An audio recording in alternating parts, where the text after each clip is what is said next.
TikTok has been banned, not because the Chinese government is collecting information on the American people, but because there has been an increase in anti-American power structure and corruption within it.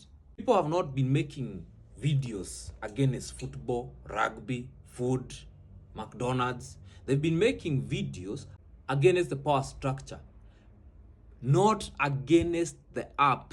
The app in itself has no problem. There are currently two apps in this world where people are speaking freely and can form groups and forums. That's X and TikTok. And when the power structure does not have any control over these type of forums, there is a problem. The media is the fourth branch of government. Its main purpose is to inform the people against what is happening. But those with money own the media. And when the people with money own the media, they control the narrative and they control the politics. Hence, the information that is pushed to the people is information that has been sieved so that the power structure remains in power. Why?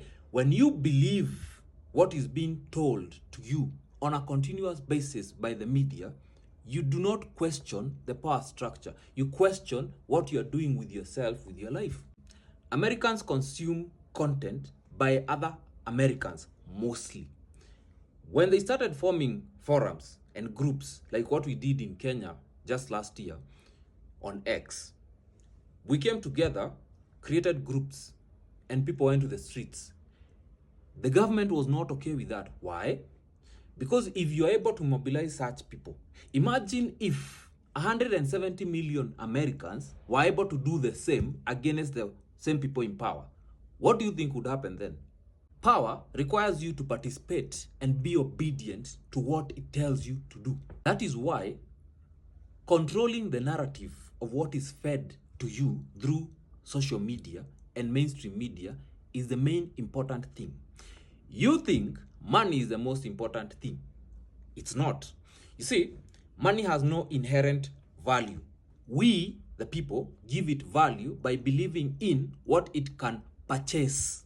That is why we call it purchasing power of the dollar, purchasing power of the Kenyan shilling or any other currency.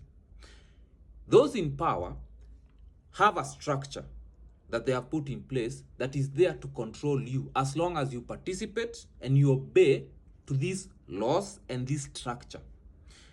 The money is put there for you to look up to something that is going to assist you to participate in this structure that they have put in place. Money is not the most important bit. You believing it is the most important part of money.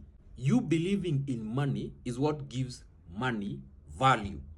Control is the most important thing, not money. Any platform where people are free to discuss the narrative, discuss those in power, discuss the structure in place, discuss the very money that they are using in this system is demonized, is seemed and deemed a threat against the power structure. That is why a platform like TikTok has to be banned, because they are unable to control the narrative being fed to the masses.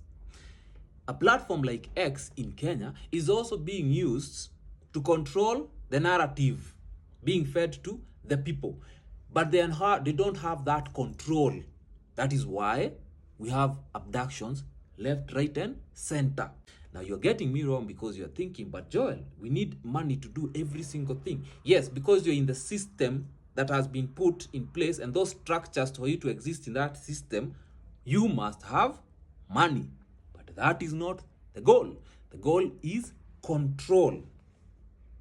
When you question anything, what happens to you?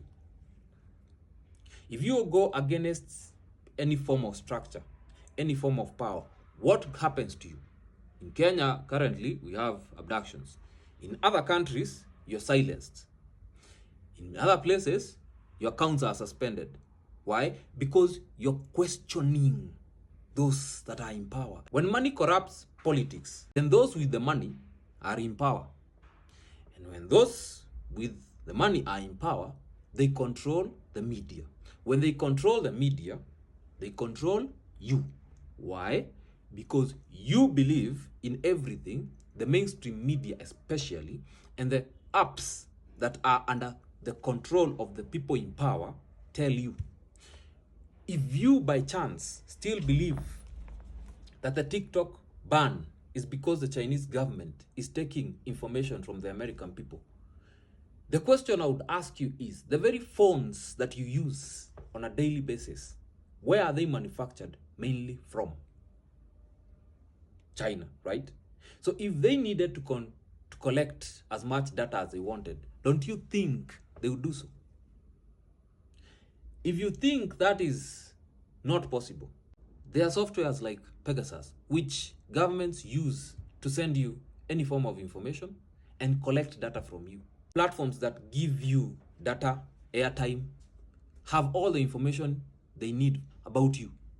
So if that was the most important thing, then those platforms, all the softwares, this network providers, the data providers, they will simply just go to them and ban all of them because they are collecting data, right?